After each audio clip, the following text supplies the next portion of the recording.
My name is Eleanor Mitchell, and at 68 years old, I never thought I would have to choose between my own well-being and my son. For 40 years I poured my heart into being a mother and teacher. When Robert and his wife Stephanie moved in with me after Gerald passed, I thought it was temporary. Instead, it became 2 years of disrespect that culminated in 5 devastating words. I don't owe you anything. That dinner changed everything. Before I share what happened after those cruel words, let me know where you're watching from and hit that subscribe button. Trust me, you'll want to see how this Florida widow finally stood up for herself. Gerald and I built a beautiful life together in our modest but charming home in Jacksonville. We weren't wealthy by any means, but we were comfortable. Gerald worked as an accountant while I taught 3rd grade at Riverside Elementary for over 3 decades. We saved diligently, paid our bills on time, and even managed to put a little away for retirement. Our greatest joy was raising our 2 children, Robert and Rachel. Gerald was the love of my life, my rock. When cancer took him 5 years ago, it felt like the world had collapsed around me. The funeral was a blur of tears and condolences. I remember Rachel holding my hand through the service, while Robert stood stoically beside his wife Stephanie. Gerald had always been the one to handle our finances, home repairs, and difficult conversations. Suddenly, at 63, I found myself navigating life alone. The first year was the hardest. Every morning, I expected to find Gerald at the kitchen table with his coffee and newspaper. Every night, I reached across to his empty side of the bed. Rachel called daily and visited weekly, bringing meals and helping around the house. Robert called occasionally, usually when he needed something. Then the recession hit. 2 years after Gerald passed, Robert called with news that both he and Stephanie had lost their jobs in the same month. Their savings were limited, and they were worried about making rent. Mom, we hate to ask, but could we stay with you for a few months? Robert asked. Just until we get back on our feet. 3 months tops. How could I refuse my own son? The house felt too empty anyway, and I thought having family around might ease the loneliness. Besides, Gerald would have wanted me to help. Those first few weeks were almost pleasant. Stephanie cooked dinner occasionally, and Robert fixed the leaky faucet that had been dripping since Gerald passed. They expressed gratitude and talked about apartment hunting. I felt useful again. But 3 months came and went. Robert found a new job as a sales manager, but Stephanie remained unemployed. When I gently asked about their housing search, the excuses began. The market is terrible right now, Mom, Robert would say. We'd be throwing money away. We're saving for a down payment, Stephanie would add. It makes more sense financially. Meanwhile, I noticed changes in my home. Stephanie rearranged the living room without asking.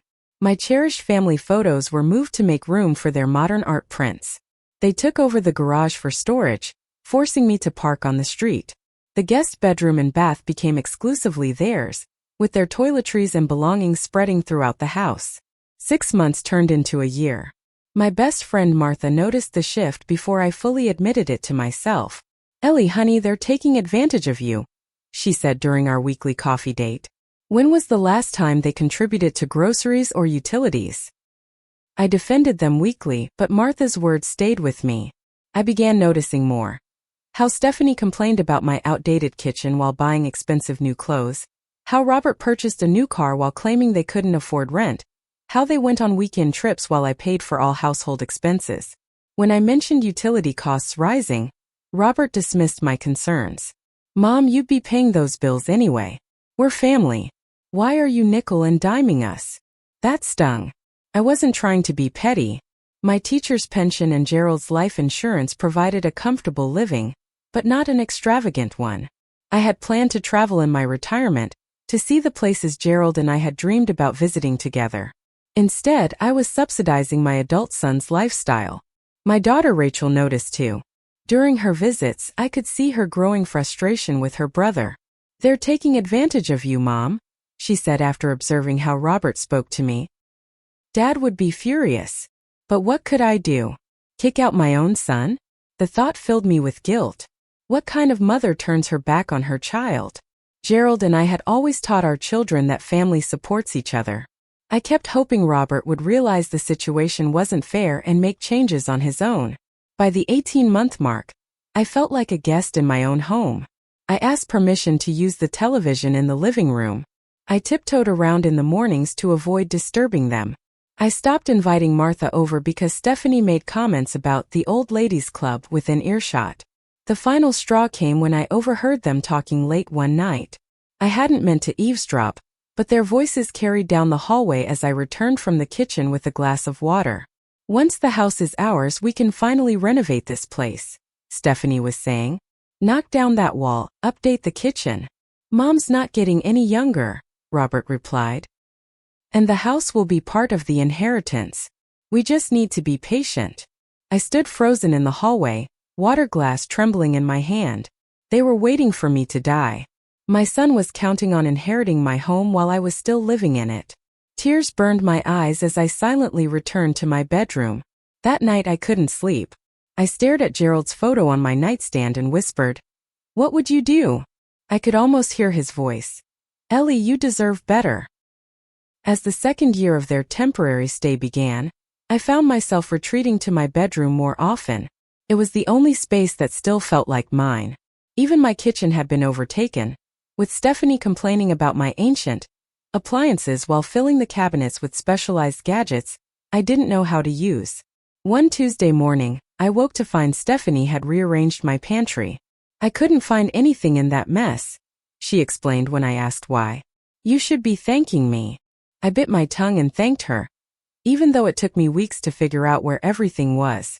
When I couldn't find my favorite tea, Robert sighed as if I was being difficult. "Mom, Stephanie is just trying to help. You're getting forgetful." I wasn't forgetful. I simply wanted my things where I could find them. But the seed was planted, and they began treating me as if I was becoming incompetent. They started helping me with bills, asking to see financial statements to make sure everything was in order. "We should be joint on your accounts," Robert suggested one evening, "just in case something happens." A chill ran down my spine. I made an excuse about talking to my bank first and quickly changed the subject. The next day, I confided in Martha over coffee at her house. "Eleanor Mitchell, you listen to me," she said firmly. "Gerald left you that house and those savings for your future, not for Robert to claim before you're even gone. You've got to put your foot down." "I don't know how," I admitted. "He's my son. And you're his mother, not his doormat," Martha replied. Gerald would be turning in his grave. She was right, and deep down I knew it. Gerald had always taught our children responsibility. He wouldn't have approved of Robert's entitlement or Stephanie's disrespect. My health began suffering. I developed insomnia, my blood pressure rose, and I lost weight. During my annual checkup, Dr. Collins expressed concern. "Eleanor, stress can be deadly at our age," she warned. "What's going on?" Through tears, I explained the situation. "You have two choices," she said kindly. "Continue as things are and watch your health deteriorate, or make a change. Only one of these options gives you a future." That night, I called Rachel for advice. She and her husband Thomas lived in Tampa, a 4-hour drive away, in a modest home with their teenage daughter Emma. Unlike Robert, Rachel had never asked for financial help, even when times were tight. "Move in with us, Mom," she offered immediately. "We have the spare room." "I can't impose on you," I said. "And this is my home." "Is it?"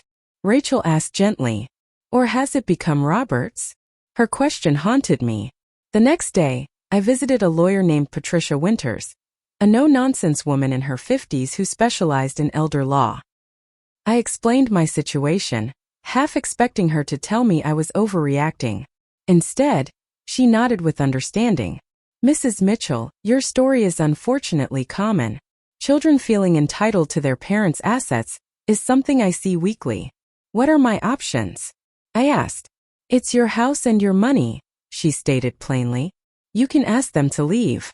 You can sell the house. And yes, you can revise your will." Revise my will? The thought hadn't occurred to me. "Currently, is your estate divided equally between your children?" I nodded. Gerald and I had always planned to split everything evenly between Robert and Rachel. "Well, that's entirely up to you to maintain or change," Patricia explained. "Some parents choose to adjust inheritances based on financial need, caregiving provided, or unfortunately, as in your case, taking advantage. I left her office with a lot to think about. The idea of changing my will felt drastic, but then again, so was my son assuming my house would soon be his while I was still very much alive. That weekend, Robert and Stephanie went to a concert in Miami, leaving me alone in the house for the first time in months. The silence was glorious. I walked through each room, remembering how it felt when it was just Gerald and me.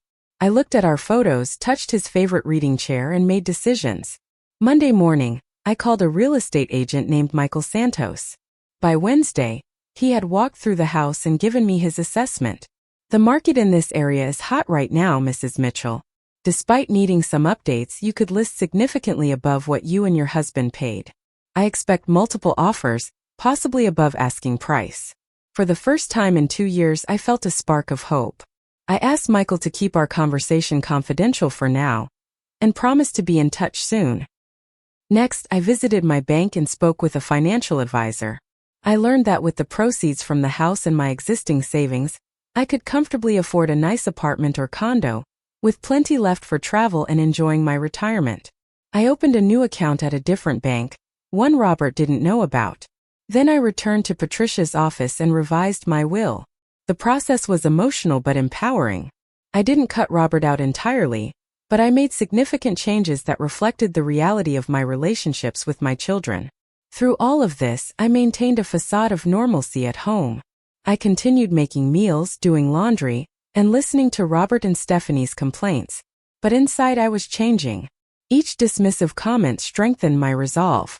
Each entitled action confirmed I was making the right decision. The final breaking point came during a phone call with Emma, my granddaughter.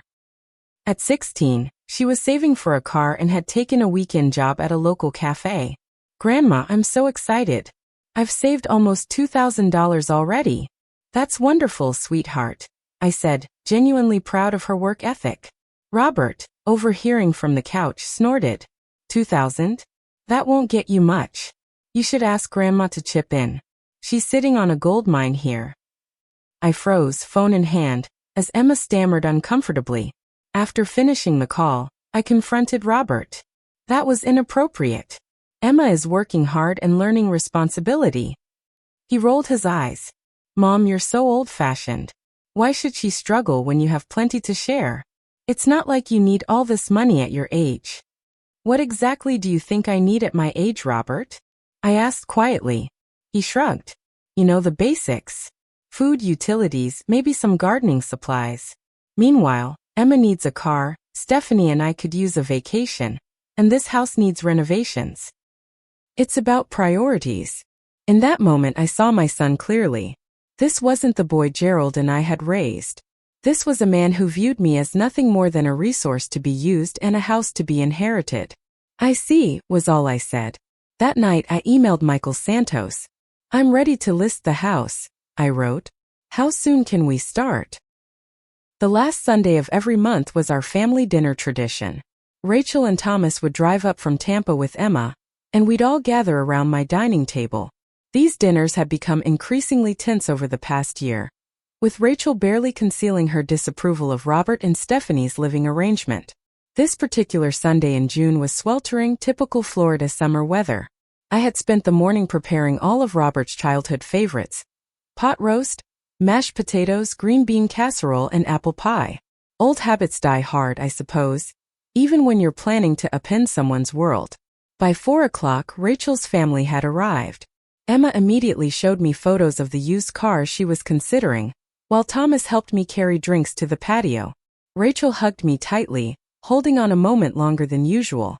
"You look different, Mom," she said, studying my face. "More. I don't know. Determined." I smiled. "Just had a good hair day." Robert and Stephanie emerged from their room around 4:30, dressed as if they were going to a restaurant much fancier than my dining room. "Something smells good," Robert said, peeking into the kitchen. "Is that pot roast?" "Your favorite," I confirmed. "Dinner will be ready in about 20 minutes. Stephanie glanced around the kitchen with her usual look of mild distaste. "I keep telling you, Eleanor, if you'd let me remodel this kitchen, cooking would be so much easier for you." "This kitchen has served me well for 40 years, I replied evenly. We gathered on the patio for pre-dinner drinks. Emma chatted excitedly about her summer job and car search. Rachel and Thomas shared news about Thomas's recent promotion. Robert dominated the conversation with stories about important clients and deals he'd closed. Stephanie scrolled through her phone, occasionally showing Robert properties they liked. "This one's in Riverside," she said, pointing to her screen. "Great neighborhood, but the interior needs a complete gut job." "Are you two house hunting?" Rachel asked, surprise evident in her voice. Robert laughed. "Just dreaming for now. But you never know when the right opportunity might come along." His eyes flickered toward me for a moment, and my blood ran cold. The right opportunity he was waiting for was my death or incapacity. When I called everyone to the table, the temperature outside had become unbearable, and we moved into the dining room.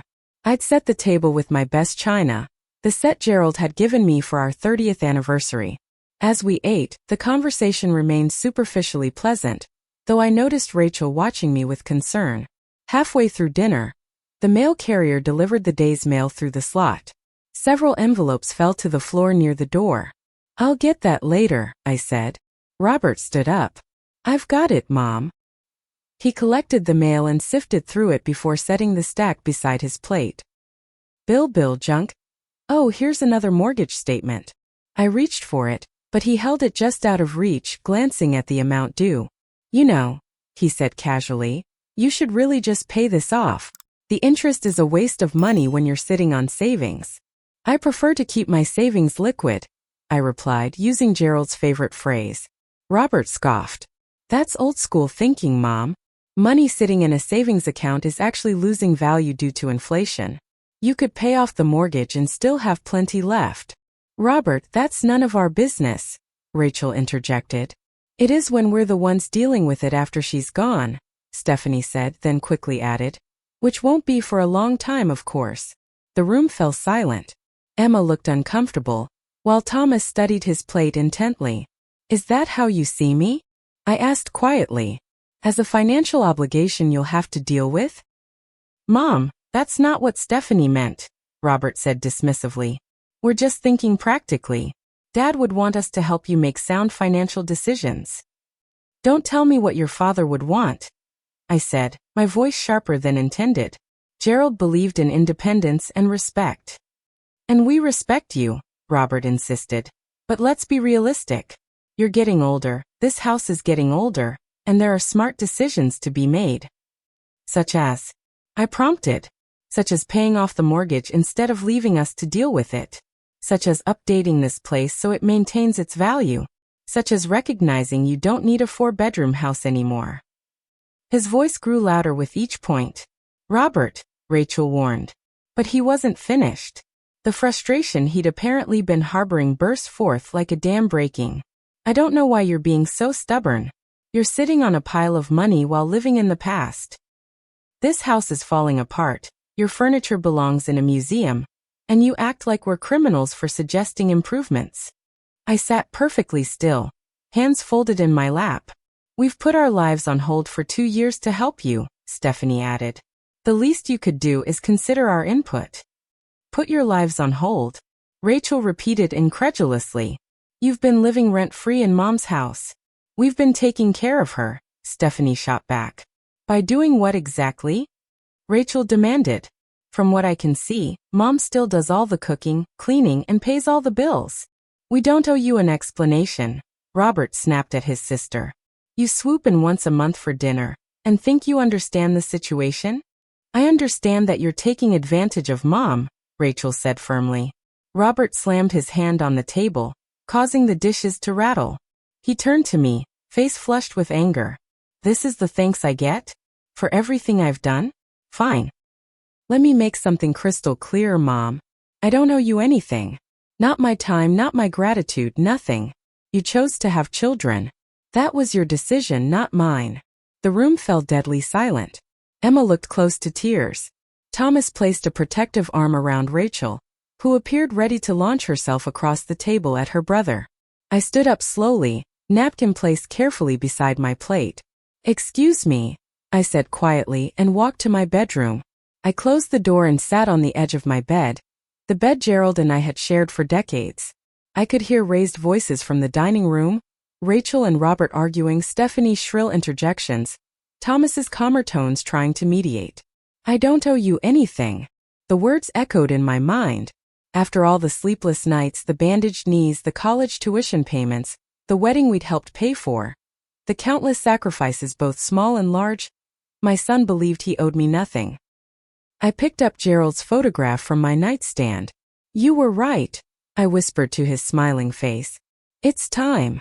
A soft knock at the door interrupted my thoughts. Rachel peeked in, her face drawn with concern. "Mom? Are you okay?" I smiled at my daughter, suddenly feeling lighter than I had in years. "I'm better than okay. I know exactly what I need to do." The morning after that disastrous dinner, I called Michael Santos and officially listed my house for sale. I also contacted Patricia Winters to finalize the changes to my will that we had discussed. Both assured me they would be discreet until I was ready to reveal my plans.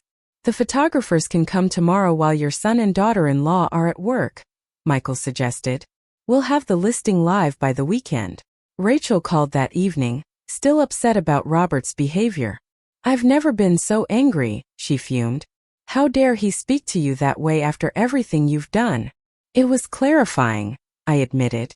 "And actually, I need to tell you something."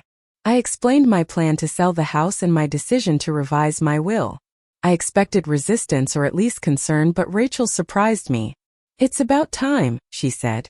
"You've been enabling him for too long, Mom. What can Thomas and I do to help?" "Just keep this between us for now," I requested. "I'll handle Robert when the time comes." The next few weeks were a delicate balancing act.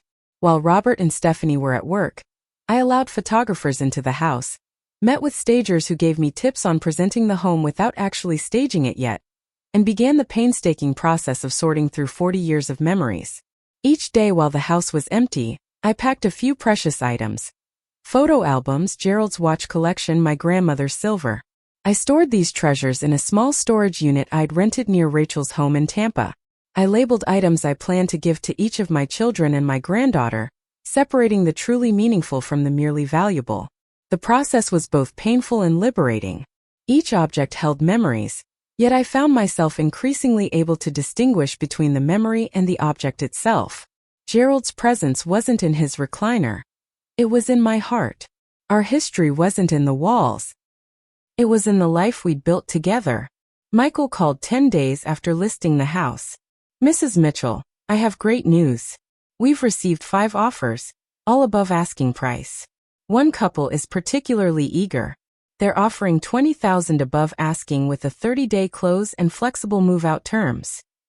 The reality of what I was doing hit me fully. After 40 years, I was selling the home where I'd raised my children, the home where Gerald had taken his last breath.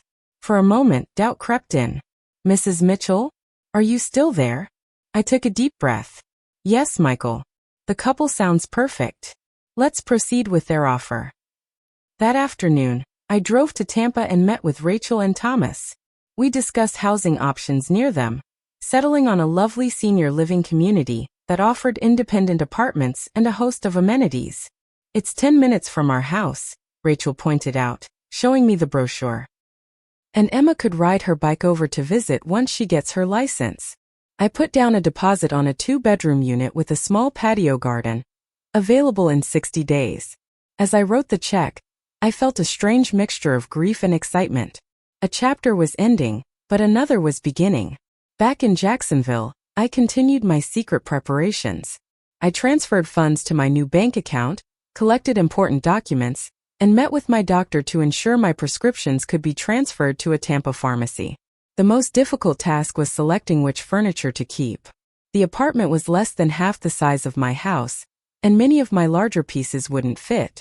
I took photos of rooms and individual items that held special meaning, knowing the memories would outlast the physical objects. One afternoon I nearly got caught. I was on the phone with the moving company when I heard Robert's car in the driveway.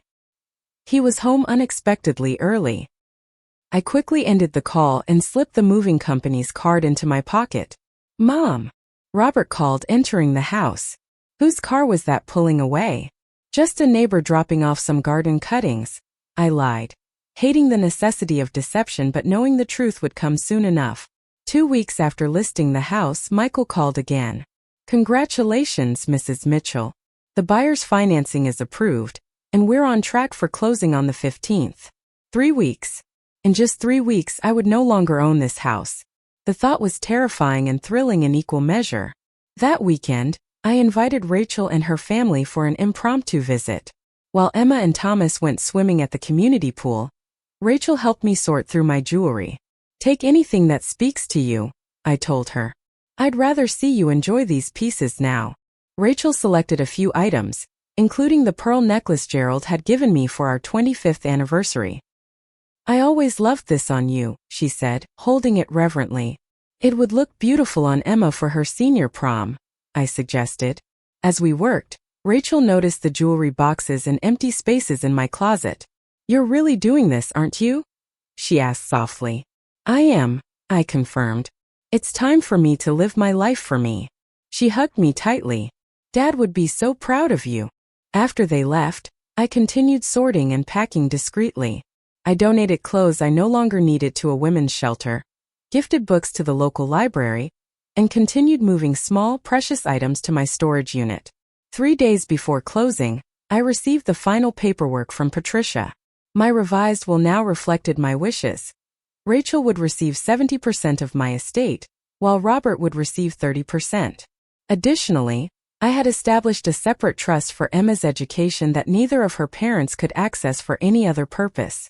As I signed the documents, I felt a profound sense of fairness. I wasn't disinheriting Robert out of spite. I was acknowledging the reality of my relationships with my children. Rachel had consistently shown love and respect, while Robert had taken me for granted. The revised distribution reflected this truth. The day before closing, I made a reservation at Riverside Bistro, an upscale restaurant on the water. I invited Robert and Stephanie, Rachel and Thomas, and Emma for a special family dinner. Rachel knew what was coming but kept my secret. That night I could barely sleep. I lay awake thinking about Gerald, wondering if he would approve of my decisions. As dawn broke, I felt his presence more strongly than I had in years.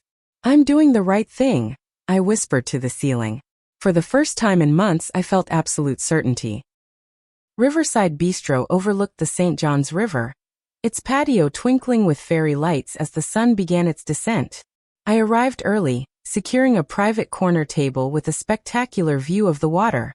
The maitre d' knew me from my anniversary dinners with Gerald and greeted me warmly. "Mrs. Mitchell, always a pleasure. Your family will be joining you tonight?" "Yes, James. All of them," I replied, smoothing my new dress, a flattering royal blue sheath I'd purchased specially for this occasion. I ordered a glass of Gerald's favorite Cabernet and watched boats glide past on the river. My heart was racing, but my resolve remained firm. Tonight would change everything. Rachel and her family arrived first. She hugged me tightly, whispering, "We're with you, Mom." Thomas squeezed my shoulder supportively, while Emma admired my dress. "You look beautiful, Grandma," she said, making me smile. Robert and Stephanie arrived 20 minutes late, as usual. Robert barely glanced at me, still obviously angry about our last dinner, while Stephanie made a show of complimenting the restaurant. "This place is actually quite nice," she said with surprise, as if Jacksonville couldn't possibly have upscale dining options. "Special occasion? You could say that," I replied, signaling the waiter to take our drink orders. Through appetizers, Robert and Stephanie dominated the conversation, discussing their friend's recent vacation in Europe and how they desperately needed a getaway themselves. I noticed Rachel biting her tongue several times, while Thomas kept a calming hand on her arm. As our entrees arrived, Robert finally addressed me directly. "So, Mom, what's the occasion? You don't usually splurge on places like this." I took a sip of water, gathering my courage. I wanted to share some news with all of you together. Something in my tone must have alerted Robert that this wasn't a typical announcement. He put down his fork and studied my face. "What kind of news?" he asked warily. "I've made some significant changes recently," I began. "After a lot of thought and planning, I've decided it's time for me to start a new chapter." "What does that mean exactly?" Stephanie asked, her eyes narrowing. "I've sold the house," I stated simply. The table fell silent. Robert stared at me as if I'd suddenly started speaking a foreign language. You… what? He finally managed. I sold the house, I repeated. The closing is tomorrow morning. Robert's face flushed deep red. That's not possible. You can't just sell the house. Where are the papers? What realtor would even list it without me knowing? Michael Santos from Jacksonville Realty. Lovely man, very efficient, I replied calmly. And yes, I can just sell the house. It's my house, Robert. But where will you live? Stephanie sputtered, clearly calculating the impact on their living situation rather than mine. I've put a deposit on a lovely apartment near Rachel and Thomas in Tampa. I move in next month. Next month. Robert's voice rose sharply. What about us? Where are we supposed to go in a month? Actually, I corrected. The new owners take possession in 3 days. I've arranged to stay with Rachel until my apartment is ready. Robert slammed his hand on the table, causing glasses to jump and nearby diners to turn. 3 days? This is insane. You can't throw us out with 3 days' notice. I'm not throwing you out, Robert. I'm informing you that I've sold my house, which you have been living in rent-free for 2 years despite having the means to afford your own place. We've been taking care of you. Stephanie protested. No, I said firmly. You haven't. You've been taking advantage of me. There's a difference. Mom. Robert's voice took on the condescending tone I'd grown to hate. You're not thinking clearly. You can't manage on your own. That's why we moved in, remember? To help you after Dad died. I'm thinking more clearly than I have in years, I replied. And I've been managing just fine. I cook, I clean, I pay the bills. What exactly have you been doing to take care of me? Robert looked to Rachel for support but found none. Don't look at me, she said. I think Mom's making the right decision. Of course you do, he sneered.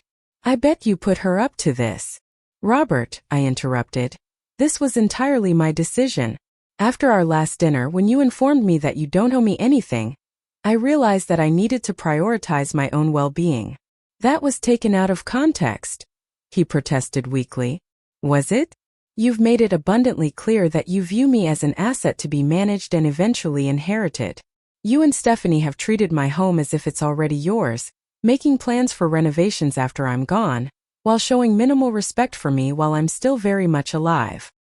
That's not fair, Stephanie interjected. We've made sacrifices to live with you. Such as? I challenged. She opened her mouth, then closed it again, unable to name a single sacrifice. I've also revised my will, I continued, deciding to lay all my cards on the table at once. Robert's head snapped up. What? My estate will no longer be divided equally between you and Rachel.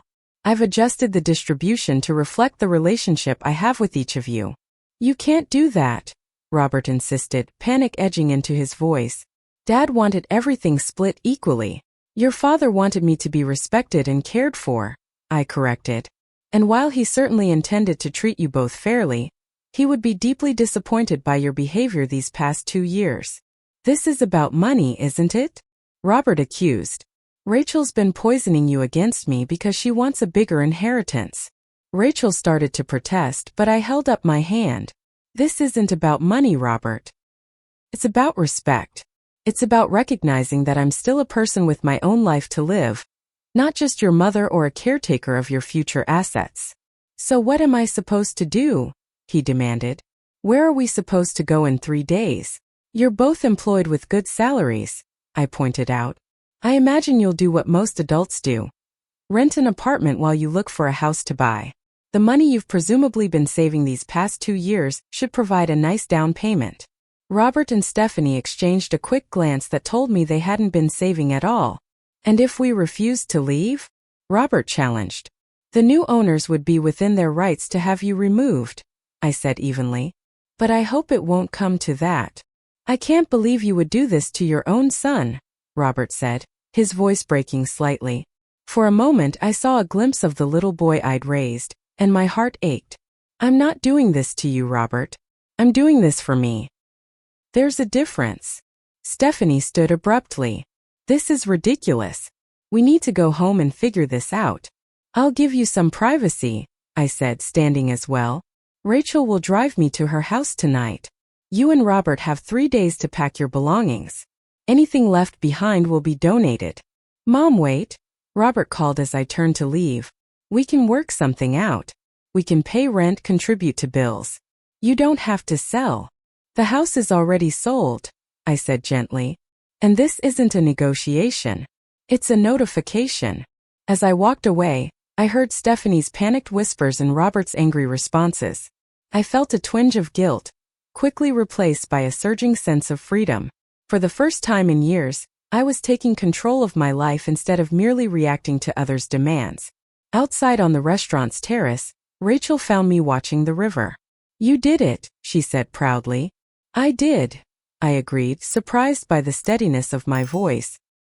And you know what? It feels right. The next 3 days were a whirlwind of activity and emotion. The morning after our dinner, I signed the closing papers at the title company, officially transferring ownership of my home of 40 years to a young couple expecting their first child. As I handed over the keys to Michael Santos, I felt a momentary pang of loss, quickly replaced by a sense of possibility. Congratulations, Mrs. Mitchell, Michael said, handing me a cashier's check for a substantial sum. What will you do first with your newfound freedom? Pack, I replied with a small smile. I returned to the house to find Robert and Stephanie in a state of frantic disarray. They had clearly spent the night calling friends and family, searching for temporary housing. Boxes were scattered throughout the living room, half filled with a chaotic mix of their belongings.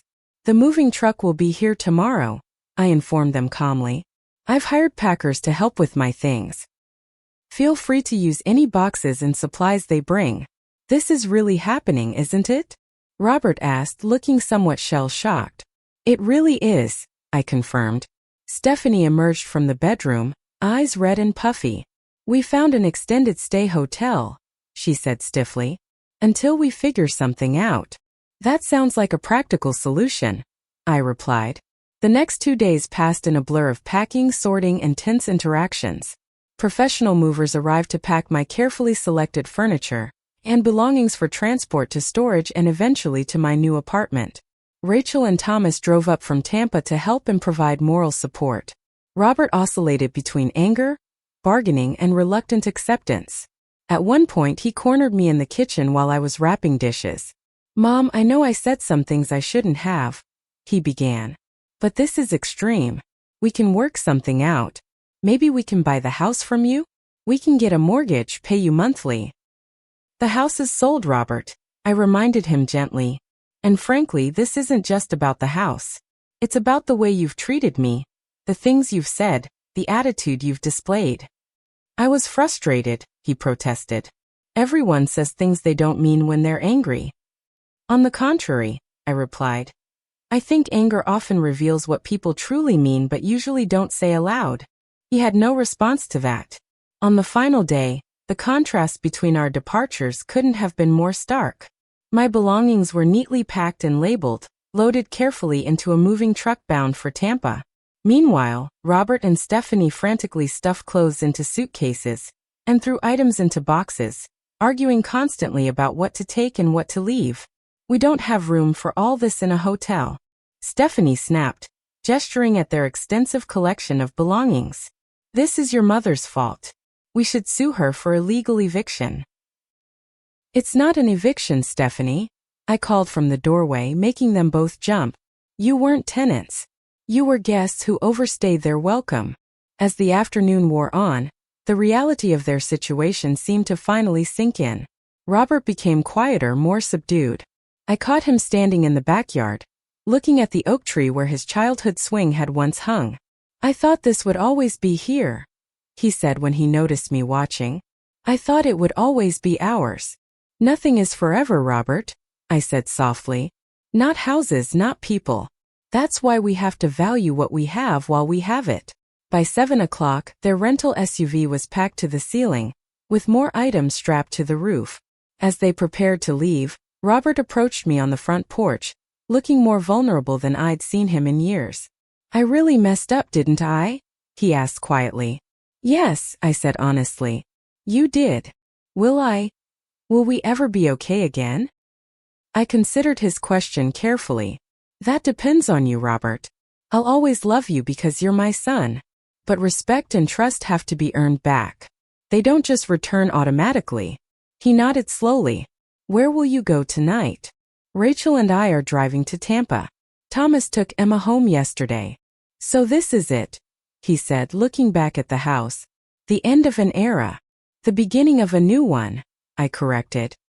He hesitated, then stepped forward to embrace me awkwardly. I'm sorry, Mom, he whispered. Whether he was sorry for his behavior or merely sorry to lose his free housing remained unclear, but I accepted the apology nonetheless. Take care of yourself, Robert, I said, stepping back, and call when you're settled. Stephanie offered a stiff goodbye from the car, still clearly bitter about the situation. As they drove away, I stood on the porch of my former home feeling a complex mixture of sadness, guilt, and liberation. Rachel joined me, slipping her arm around my waist. You okay? I am, I realized, somewhat surprised. I really am. We did a final walkthrough of the empty house, my footsteps echoing in the spaces where my life had unfolded. In each room, memories surfaced. Robert taking his first steps in the living room, Rachel studying at the kitchen table, Gerald and I dancing in the master bedroom on our anniversary. But they were just memories, not tethers. Ready? Rachel asked when we reached the front door. I took one last look around. Ready, I confirmed. As we drove away, I didn't look back. Instead, I focused on the road ahead, both literally and figuratively. For hours later, we arrived at Rachel's house in Tampa, where Emma was waiting up to greet us. Welcome home, Grandma, she exclaimed, hugging me tightly. That night, in Rachel's comfortable guest room, I slept more peacefully than I had in years. The weight of maintaining a house too large for me, the tension of living with Robert and Stephanie, the guilt of not being the endlessly accommodating mother they expected, all of it had lifted. In the morning, I woke to sunlight streaming through unfamiliar curtains and the distant sound of Rachel making coffee. For a moment, I felt disoriented, then remembered. This was the first day of my new life. I had chosen this. I had made it happen. Over the next few weeks, I settled into a routine at Rachel's while waiting for my apartment to be ready. I explored Tampa, visited the senior living community to select paint colors and fixtures, and began making new friends at a local coffee shop. Robert called a week after our parting, his voice subdued. They had found a small apartment and were adjusting. He didn't apologize again, but his tone was less entitled, more respectful. It was a start. Stephanie sent a text message a few days later. The apartment is awful. I hope you're happy. I didn't respond. When my moving day finally arrived, Rachel, Thomas, and Emma helped me settle into my new apartment.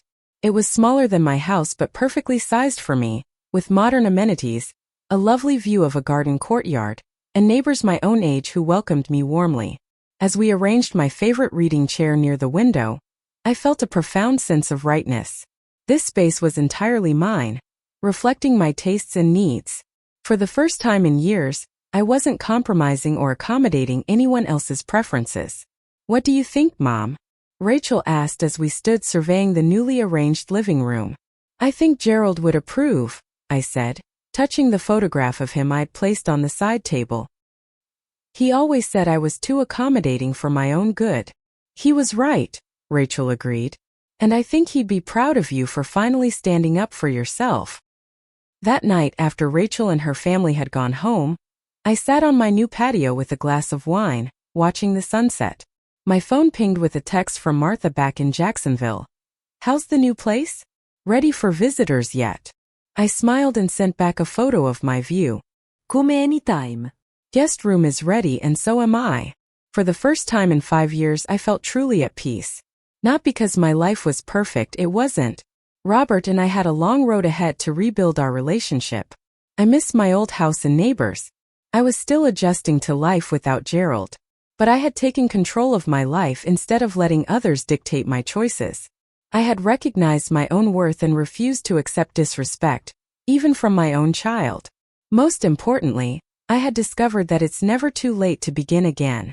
As darkness fell, I whispered to the evening star, I did it, Gerald. I finally did it. My new life in Tampa unfolded with unexpected richness. The senior living community, Magnolia Gardens, offered far more than just housing. Within weeks, I found myself participating in book clubs, water aerobics classes, and weekly bridge games. For the first time since Gerald's passing, I was building genuine friendships with people who knew me as Eleanor, not just as someone's widow or mother. My apartment quickly became a reflection of my personality in ways my former house hadn't been in years. I arranged my cherished photos and mementos alongside new purchases that were entirely my choice. No one questioned my color preferences or dismissed my decorating style as outdated. The space was modest but completely mine. Rachel and her family visited often, usually bearing small housewarming gifts. A flowering plant for my patio, a set of beach towels for the community pool, a framed photo of Emma at her recent piano recital. These visits were relaxed and joyful, so different from the tension-filled dinners of the past 2 years. Emma particularly loved visiting, often bringing schoolwork to complete while sitting on my patio. At 16, she was at an age where conversations with a grandmother offered a different perspective than talks with her parents. "Grandma," she asked one afternoon, "were you scared to make such a big change at your age?" I considered her question carefully. Terrified, I admitted. But sometimes the scariest choices are the most necessary ones. "I think you're really brave," she declared. Her words warmed my heart. If my actions could show my granddaughter the importance of self-respect and courage, perhaps some good had come from the painful situation with Robert. Speaking of Robert, our relationship entered a new phase of cautious rebuilding. After 2 months of minimal contact, he called one Sunday afternoon. "Hi, Mom," he said, his voice hesitant. "How's the new place?" "It's lovely," I replied. "How are you and Stephanie settling in?" "It's an adjustment," he admitted. "The apartment is smaller than we're used to, but we're managing." "I'm glad to hear that," I said sincerely. An awkward pause followed before he asked, "Would it be okay if I came to visit sometime?" "Just me, not Stephanie." I was surprised by his request but agreed. "I'd like that, Robert." 2 weeks later, he drove down from Jacksonville. I met him in the community center's cafe, neutral territory that felt safer somehow than inviting him directly into my new home. The man who approached my table looked different from the entitled son who had lived in my house. His clothes were less flashy, his demeanor more subdued. He hugged me briefly before sitting down. "You look good, Mom," he said, studying my face. "Happier." "I am happier," I confirmed. "How are you really?" He sighed, running a hand through his hair. "Honestly, I've been doing a lot of thinking about how I behaved, the things I said to you. I was way out of line." "Yes, you were," I agreed, not unkindly. "Stephanie and we've been having some problems," he continued. "The apartment, the money situation. It's brought up some issues between us." "I'm sorry to hear that," I said, meaning it. Despite everything, I didn't want my son to be unhappy. "Don't be," he said with a rueful smile. "It's forcing us to have conversations we should have had years ago. About expectations, finances, the future." He paused. "About how we treated you. And what conclusions have you reached?" I asked carefully. "That I was a complete jerk," he said bluntly. "I took advantage of your generosity and treated you like a resource instead of my mother. I convinced myself I was helping you when really I was just helping myself." His candor surprised me. "That's a very honest assessment." "Therapy," he explained with a small shrug. "Twice a week. Turns out I have some entitlement issues to work through." I couldn't help but smile. "Your father would say that's an understatement." Robert laughed, a genuine sound I hadn't heard in years. He'd have kicked my butt up and down the block for how I behaved. We talked for nearly 2 hours, covering everything from his new job challenges to my water aerobics class. When he asked to see my apartment, I felt ready to show him. "It's small," I warned as I unlocked the door. "It's perfect," he said, looking around appreciatively. "It's very you." Before he left, he handed me an envelope. "I know this doesn't make up for everything, but it's a start." Inside was a check for several $1,000s. "What's this for?" I asked. "Back rent," he said simply. "It's what Stephanie and I should have been paying you all along." There will be more when we can manage it. I was touched by the gesture, but even more by the change in attitude it represented. Thank you, Robert. Can I come back sometime? He asked as he prepared to leave. Maybe bring Emma down for a weekend? I'd like that very much, I said. Our relationship remained a work in progress, with occasional setbacks and misunderstandings. But the fundamental dynamic had shifted. I was no longer the accommodating mother waiting for approval. I was a woman who had demonstrated she valued herself enough to make difficult choices. Stephanie and I maintained a more distant relationship. She sent polite birthday and holiday cards but made excuses whenever Robert planned visits. I respected the boundaries she set, recognizing that some relationships are better with a bit of distance. 6 months after my move, I celebrated my 69th birthday with a small party at my apartment. Rachel and her family attended along with Robert without Stephanie, Martha who drove down from Jacksonville, and several new friends from Magnolia Gardens. As we enjoyed cake on my patio, Martha raised her glass in a toast to Eleanor, who taught us all it's never too late to start over. Everyone clinked glasses as I blushed at the attention. Later, as the party wound down, Robert helped me carry dishes to the kitchen. You know, he said thoughtfully, I was so angry when you sold the house and changed your will. I felt betrayed. And now? I asked. Now I get it, he said. It wasn't about punishing me. It was about valuing yourself. Exactly, I said, touched by his understanding. For what it's worth, he added. I think Dad would be really proud of you. His words meant more than he could know. That night, after everyone had left, I sat on my patio watching the stars appear one by one. My life had changed so dramatically in a year. I had lost my home but gained my independence. I had risked my relationship with my son but ultimately strengthened it by establishing healthy boundaries. I had left behind familiar surroundings but discovered new friendships and opportunities. The journey hadn't been easy. There had been tears, doubts, and sleepless nights wondering if I was making a terrible mistake. But sitting there under the Florida stars, I knew with absolute certainty that I had made the right choice. My phone pinged with a text from Rachel. Mom, you were radiant today. So glad you're happy. I smiled as I typed my reply. Happier than I've been in years. Thank you for supporting me through all of this. Life continues to unfold in unexpected ways. I've started taking art classes at the community center, discovering a talent for watercolors I never knew I possessed. I've joined a walking group that explores different Tampa neighborhoods each weekend. I've even begun dating a kind widower named Frank who lives 2 floors above me and makes me laugh more than I have in years. Gerald will always be the love of my life, but I've learned that there's room in my heart for new joy, new experiences, and new connections. I keep his photo beside my bed, and sometimes I still talk to him late at night, sharing the day's events and imagining his responses. You were right all along, I often tell him. I needed to stand up for myself. The greatest lesson I've learned through this journey is that setting boundaries isn't selfish. It's essential. For too long, I equated being a good mother with endless sacrifice and accommodation. I now understand that the best gift I can give my children is modeling self-respect and healthy boundaries. Sometimes love means saying no. Sometimes it means disappointing people who have grown accustomed to getting their way. Sometimes it means making difficult choices that others might not understand initially. But ultimately, honoring yourself honors those who truly love you. The people who genuinely care about your well-being will adjust and grow alongside you. Those who only valued what you could provide will fall away, revealing the conditional nature of their attachment. At 69, I'm not the same woman I was a year ago. I'm stronger, more confident, and infinitely more at peace. I've discovered that it's never too late to rewrite the rules of your life, to stand up for yourself, to begin again. If you're watching this and facing a similar crossroads, I hope my story gives you courage. Whether you're 20 or 90, you deserve respect. You deserve to be valued for who you are, not what you provide. And sometimes, the most powerful word in the English language is simply no. What about you? Have you ever had to make a difficult decision to prioritize your own well-being? How did it turn out?